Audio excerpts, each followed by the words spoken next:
Back, we have a variety of topics in the next session. The first talk is presented by Jean-Yves. Thank you very much, Bruce. My talk is about the real-time control of electrical distribution grids and microgrids. It is joint work between my lab, which is in computer science and communication systems at EFPL, and and the electrical engineering lab of Professor Paoloni at EFPL. So I would like to give credit to all the people who have contributed to this work, in particular to the system aspects. We're interested in the real-time operation of electrical distribution grids, and I'll give an example of a system called Comelec that we have developed. And then I'll dive into one interesting theoretical topic that comes out of this research, which I call here V-control. We are motivated by the challenges that are posed to electrical grids in general, whether transmission or distribution, by the penetration of large amounts of distributed generation. So those challenges have been discussed already in other talks, but let me recall them here. The absence of inertia, if there is no rotating mass, then the system behaves in a very different way. And controls that have been developed for systems with rotating masses, droop control, are not operational here. And this is, of course, exacerbated by the fact that the generation itself becomes more random, but also by the fact that there is an increase on the load side of, for example, charging stations. A charging station for a supercharger of just 6 slots is 2 megawatts, so that's a huge amount for any grid. So we receive signals from all over the world saying that the grids are not able to support such charging stations without serious reinforcement, which is way too expensive. On the other hand, we have mechanisms that have also been discussed, for example, by Sean Main in the boot camp, we have demand response that can be used to alleviate a lot of those problems. And to some extent, storage in the form of batteries that are not able today to really do large amounts of energy storage, but that are able to provide very fast, flexible response. Now, the problem when you put all of this together is how do you orchestrate all those elements? How do you do the control? How do you do the real-time operation? That's the problem that we're addressing. Now, one point that's often forgotten is the main grid and the stability of the global system. If you're in a country where at a given point in time, a large fraction, the majority of generation is created by distributed renewables, for example, solar panels, you have a problem that those resources don't participate in the stability of the grid like traditional big rotating masses are doing. I mean, the rotor of nuclear power is reacting to subtle frequency changes and is providing its natural inertia plus with droop control a second artificial inertia. So this primary frequency support, which is also complemented in many countries by secondary frequency support, AGC signals, for example, then you have a problem. I mean, who provides this reserve if all the generation is distributed? One way to give the answer is to require that distribution grids or microgrids behave with respect to the system in the same way as a generator does. If today you buy a big generator and you connect it to the grid, in many countries that I know of, you will be required to provide some minimal support and to announce a dispatch plan. You have to say tomorrow from 12 to 12:15, here's the amount of power I will generate. You go for the market and complex mechanisms for that. But the TSOs that run the interconnection know those values and plan their operation in consequence. What we would like to do is to be able to do the same thing with your microgrid. Let me give an example of microgrids that's motivated by some projects that we have. We are in an area where we want to install a large charging station, and the point of connection to the local grid is not able to support it. So we have a point of connection that has a limit of, for example, 0.5 megawatts in power flow. You may have more subtle constraints like maximum line currents on the line, voltage problems. So what do you do when you have such a problem? Where you can complement your charging station with local generation, solar panels in many countries, and also perhaps a battery to be able to have short time buffer to be able to regulate the whole. Now, if you do this, you are able to say to go to the market with your charging station and say, tomorrow between 12 and 12:15, I will perhaps export 0.5 megawatts because it's not a peak period for me, and I have a lot of generation. In the evening, from 8 to 8:15, in contrast, I may import the max that I can import from here, which may be, for example, 1 megawatt here. So while doing that, you pose a number of problems for the control of this entire operation, the microgrid. This is exacerbated by the fact that the solar panels have large variability with time constants that are order of a second. So within a second, you can lose 60% of the production. So you need a control that's able to manage all those power flows. That's the problem that we're addressing. To address that, we have developed one system called Comelec that manages a grid. Here I'm showing it on a simple small grid, but the system is made scalable to manage grids of any size. It has a grid agent, which is a piece of software running on an embedded computer placed somewhere in the grid that monitors the state of the entire grid. We use in our developed grid micro PMUs, but we can use also classical PQ measurement systems that need, if they are synchronized. The grid agent monitors the state of the grid and orchestrates the different resources by speaking to resource agents that are typically collocated on the inverters of the resources. And while doing that, it tries to optimize a number of goals, the primary goal being to make sure that the local grid is working well. In the example I gave a minute ago, that would be the power flow at the point of connection with the main grid, making sure this is not exceeded. In general, there are more constraints. There might be lines that are a bit weak, and then you may want to make sure that the maximum current flow on this line is also not exceeding the ampacity limits. And also, it integrates all the resources optimally. If you're running a charging station, your goal is to charge the cars. So you want to have the maximum available power for the cars. But you also want somehow to manage the battery. So what you will do with the battery may depend on its state of energy. While doing that, you may also want to support the main grid, and I'll give an example in a minute. How does the grid agent orchestrate all this? It needs information. It receives this information from the resource agent. So we have developed a very, very simple protocol that simply repeats itself every 100 milliseconds. The resource agents respond to the previous request of the grid agent by sending some information about their internal state. And this information is pure mathematical abstract description. We call them a PQ profile. A PQ profile is simply the set of power. If you think of active power, this is the interval of active power that this resource is able to do now based on its local state. Also a virtual cost, we call it virtual cost because this is the cost that the grid agent will use in its optimization function. It may or may not be a monetary cost. And a belief function that manages uncertainty that I will describe in a minute. Why 100 milliseconds? Well, this is the fastest that we're able to do if we use PMUs, because it takes about 60 milliseconds to acquire a phasor with PMUs. So we are here giving the fastest possible. Now, it's also a good value if we want to manage the variability of solar PVs, for example, that are order of a second. So we could be perhaps a bit less aggressive and run every 200 or 500 milliseconds. But being fast makes also the system much more robust. So the system tries to be as memoryless as possible. It receives advertisements from the resources, takes a local decision, implements them. In between, if things change, the resources will send other advertisements and it will correct the decisions. I mentioned the belief function. That's an essential part. The belief function is a set-valued function that has the following meaning. If the grid, so this is something that is exported by a resource agent. If a resource agent receives a request to implement a certain power set point, we're an AC grid, so we have both active power and reactive power. This one is important for voltage and for minimizing losses.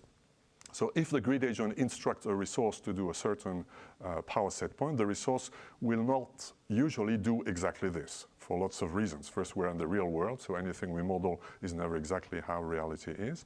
Second, there's nature that is playing a role. Here is an example of a PV panel. This PV panel is operating at this point now, and we have technology to do ultra short-term prediction. It's possible to predict what will happen on a PV panel at a horizon of 2 seconds, for example, because there's inertia in the clouds that are passing and in the electronics. So by very simple-minded data mining things, the resource agent of a PV panel is able to do a prediction. The prediction is saying, if I am operating here, that's the active power, the worst case that can happen is that, if there is a cloud that comes based on historical data. Now, if the grid agent, normally a grid agent tries not to instruct anything to a solar panel. The only thing you can do with a solar panel is to curtail it. You may want to reduce its production. You try to avoid this, but sometimes it's very efficient to allow the possibility to curtail the solar panels. For example, in many countries where solar is very intermittent and concentrated in the summer, you typically have overproduction in a part of the summer, but it still is economical to do overproduction. Now you have to manage this overproduction. That may create overvoltage problem, overcurrents, so you may still want to curtail a solar panel. So if the grid agent does not curtail, and it says to this resource agent, do this point where you are now, then we know that the belief function captures the fact that it might do this or less because of nature now. If, in contrast, the grid agent instructs the solar panel to do this, which is at the minimum that the worst case can happen, it could even do below, then there's no reason that the solar panel does less than this. So in that case, the belief set, the output of this belief function is a much smaller set than here. The belief function captures the uncertainty due to nature, but also the uncertainty due to local inverter controller. So here we are quasi-real time in the sense that we're operating at, say, every 100 milliseconds. But before that, there are other things that are happening at much faster time scale using traditional control theory. For example, the inverter is trying to make the power output be that value, but it does that by controlling a current. And the current and the power depend on the on the tension, the voltage at the output of the system, which you need to measure. And so there is usually a fast controller that we don't model. In fact, one of the key things we want is not to model it, other than every resource has to know its controller and be able to put bounds on the uncertainty generated by this controller. So that's a key element that allows us to make the global system manageable. A grid agent performs an optimization function. It tries to minimize the total costs of the thing it is managing, of the grid it is managing. So it tries to satisfy the resources as much as possible. Those are costs that reflect the desired operating point of the charging station, but typically we'll want to charge as much as possible. The cost of a battery may have a target state of energy that is typically given by dispatching exercise that is done at a time scale much slower than what I represent here. If the target state of energy of the battery is to be full to 80%, for example, and the battery is currently full at 50%, then this battery would like to absorb power. So it will attach a cost to any power set point that reflects this. It will give a negative or small cost to absorbing large amounts of power and very high cost to doing less than this. So this is how the grid agent receives indirectly information about the hardware. Now know that the grid agent is just doing a pure solving a pure mathematical problem. It doesn't know anything, in fact, of the physics of the system that it is managing, other than the equations of this physics. It also adds a penalty for the grid quality of service. Yes, question? Call a grid agent. Is it like an independent system operator, like a utility company or a customer? What do I call a grid agent? The grid agent is a piece of software that's running on an embedded computer attached to our grid somewhere, typically at the point, close to the point to the computer that receives the monitoring status of the grid. It's just a piece of software. It's a piece of software that helps with the operation of the grid? That runs the grid, yeah. Just like in your computer, you have a screen and a keyboard, and below that you have a piece of software called the operating system. So what we're doing is an operating system for the grid. Okay. Now it's running the grid in real time. what an operator, a human operator, is doing is going to the market to do, for example, a dispatch plan to do my grid tomorrow will produce 1 megawatt between 12 and 12:15. This is outside the scope of my talk, other than the side effect of how do I implement this dispatch plan in this grid. So the goal of this is to implement a dispatch plan that was computed. Your J function is an instantaneous value, or it is This one? This one. Yes, it is the value during this cycle of operation that is based on the advertisements that the grid agent has received. So it changes all the time. So how does one consider things that integral over time, such as energy of the battery? Indirectly, through the cost function that the battery will give. So the feedback goes by the physical system. If the battery charges, I mean the state of energy of the battery moves very slowly. So if the battery is charging, its state of energy increases. Depending on the goal set by the dispatch plan for the battery, the variations in the state of energy of the battery will correspond to variation in the cost advertised by the battery to the grid agent. So it's an essential component because we want to build software for the grid agent that's unique. One single piece of software for all grid agents that we do, it's always the same. It doesn't know that it's controlling a battery, for example. The resource agent is hardware specific, but the resource agent is also fairly dumb. It just translates things from one language to another. And the third term in the equation in the function that the grid agent is minimizing is the relation to the dispatch plan. For example, if there is a dispatch plan that instructs for a given value of power exchange at the point of connection with the main grid, then any deviation from this is penalized by a penalizing function here. Of course, that's the easy part of the grid agent. Now, the difficult part is admissibility, like in any control system. I mean, minimizing. How do we minimize this? In fact, we don't do a minimization because we're acting fast. We simply do a gradient step. So we compute a direction of the gradient, and the only thing we minimize is the gain. How much what's the number that we multiply the gradient with? This, we find the optimal number in this direction. But the difficult thing is admissibility. Is this set point admissible? Because all the system is made for grids where there are potential problems. If there is no limit on the voltage and the current and the power flow, you don't need all that stuff, right? So there is a problem, and the problem is admissibility. We want to compute a set point that is feasible in some sense. More precisely, we have to make sure that the operation of the grid is okay for any true value of what will result of instructing this, that is in the belief function. So we know if we instruct the grid to do X, it will do something that we don't know exactly, but we're able to put bound around what it does. So we have a robust optimization problem, if we want, not truly a robust optimization problem because we just do gradient descent, but this is the major theoretical thing we have to work on. So I'll talk more about how we do this in the second part. Here is, so we have currently 2 grids that are running this system and 4 more that are in deployment. This is the very first, that is at EFPL in Switzerland, in the lab of Professor Paolone. This is the power system lab. It's an isolated building because it's a power systems building. In case it blows up, the rest of the campus is still okay. The grid there is a reproduction of a benchmark of SIGRE. Professor Paolone's team has built in this part of the building the actual grid. So with the cable, there's more than 1 kilometer of cable at 400 volts. The schematic is given here. This grid has many more things that are not all shown in the results I show here. We are controlling the solar panels that are on the roof and on the wall. There is a battery, a fairly small battery of 25 kilowatt hour and 25 kilowatt.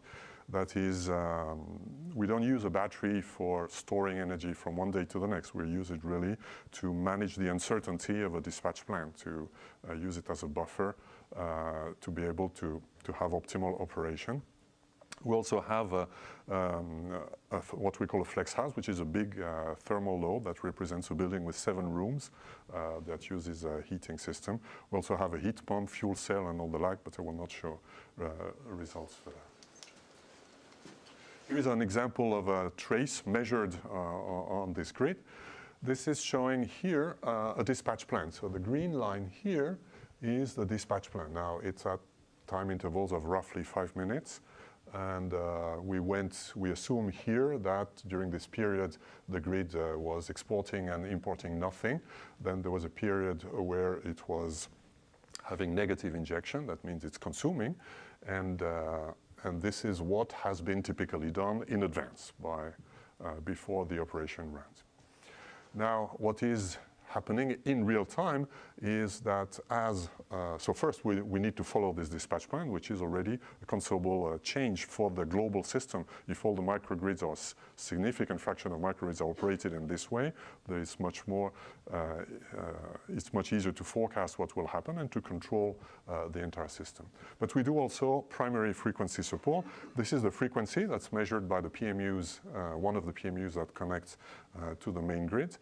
In Europe, it's 50 Hertz. So when the frequency is larger than 50 Hertz, that means there is excess of production of generation in the continental grid of Europe. And all generators in Europe should try to produce less, or every load that can participate should consume more. So we see that this is exactly what is happening here. At the same interval, we see in blue is in fact the actual implementation of what the grid does, and we see that it is doing slightly less than its dispatch plan. So with this system, we have a grid that can be foreseeable and can also react to local imbalances to keep the global grid in operation. A side effect of this mode of operation is we need a reliable computing infrastructure. Right? I think the autonomous cars, when they have fixed their software problems, will come also to the same conclusion. When they stop killing people because of software inefficiencies, we will worry about them not killing people because of the computer going down. Right? So we have thought about this and to some extent done a number of things to mitigate the effect. Our grid is not as bad as a car in the sense that, of course, there are protections that continue to exist in a grid. We're controlling the grid, but the protection is not done by the system. If there is an excess power flow somewhere, something will trip. What we want is to avoid the tripping. We use duplication of everything we can duplicate. We duplicate the network. There are many efforts on duplicating network here, called as the DETnet working group of ITF that is doing that, the TSN group of IEEE 802.1. We do something that is fairly simple, that works for UDP flows only. There are theoretical issues in duplicating TCP flows. There are side effects with congestion controls that are not well understood, or today we believe it doesn't work. But we do that for all the UDP flows that are done here. And then we also address the reliability of the grid agent itself by duplicating it. We duplicate it and by doing active duplication. Traditional forms of duplication in the context of smart grid is hot standby or cold standby servers. But if you have intermittent faults, if you have crashes that you want to recover quickly within 100 milliseconds, this is typically not compatible. So what we do is run 2 grid agents in parallel, use multicast so that they receive all the measurements. Multicast is done routinely in that context because typically while we're running this, there's also a SCADA that's monitoring everything we do. So all measurements, all requests, all set points are typically sent to multiple computers, so that comes for free. And then the active replication means that multiple controllers are sending requests to the resource agents. Now, if you do that and there is no loss, then there's no problem. But of course, if there's no loss, you wouldn't worry perhaps so much about duplicating. So you need a form of consensus so that if there are multiple agents, grid agents that are computing things, and one of them has one measurement missing, that they take compatible, no, I can't believe it, 5 minutes?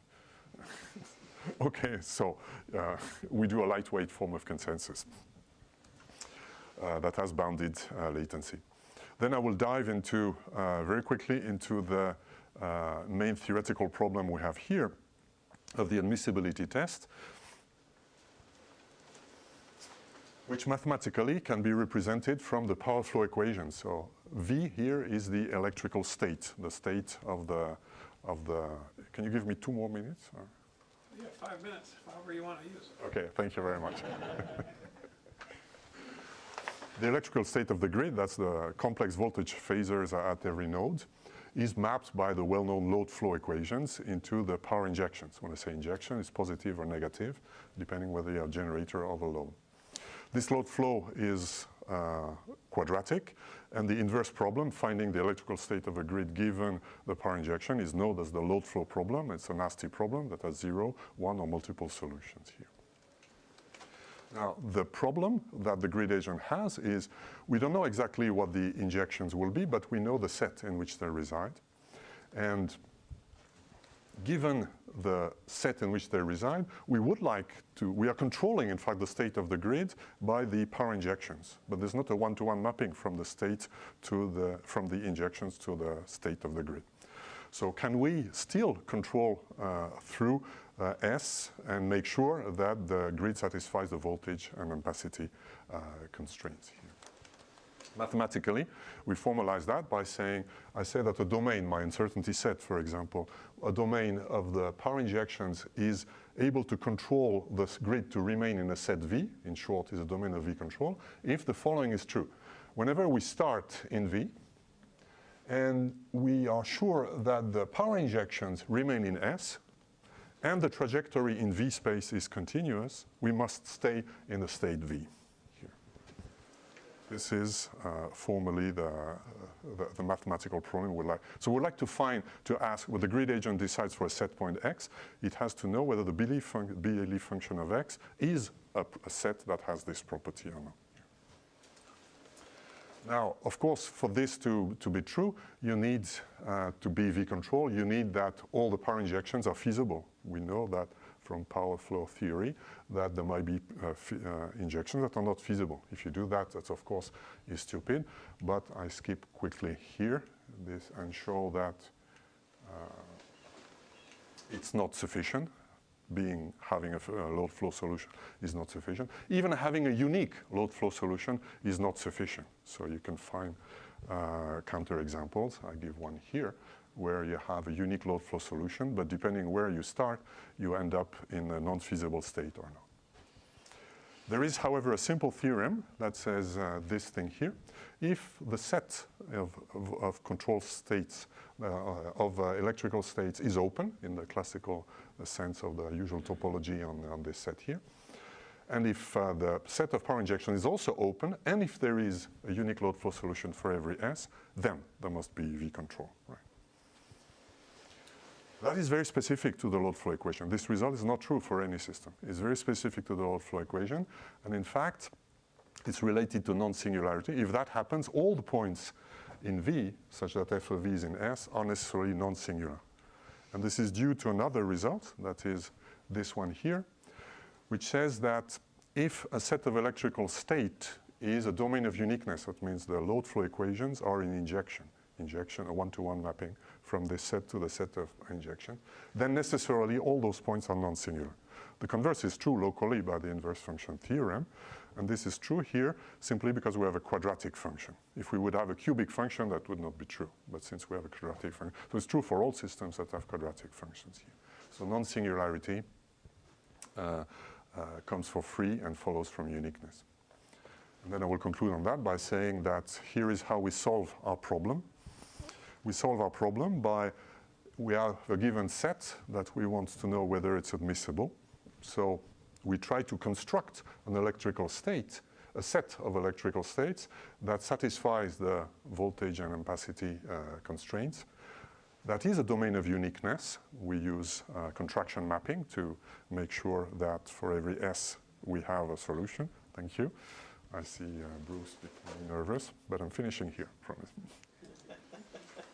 And such that all the load flow all the injections given by the load flow equations are in that set here. Voilà, so we solve this, and I'll let you read the references that I will give later to find out more details on how we use this algorithm concretely by using contraction mappings to build such sets. Thank you. We can take a question while the next speaker's setting up. Do you have a resource agent for every house? For every big resource that we control, we will not do that in a house. But you have to monitor that. Yes. So what we do typically, you don't want to do this to control your boiler and. My PV, But your PV, yes. Then we can do a resource agent for your PV. let's say in Berkeley you have 10,000 such agents. If you want to control all of them, yes. Yeah. But if you're not controlling, then how do you do your power flow if you don't know what I'm producing? Yes, so of course, this system works even if we control only part of the state. We have what we call a shadow agent that is monitoring at points where we have no control, which is monitoring the electrical state. And it's the same story as with forecasting the PV with a shadow agent. You can forecast for the next 100 millisecond or even 1 second, or the bounce that will happen there. So this is highly predictable at this time scale.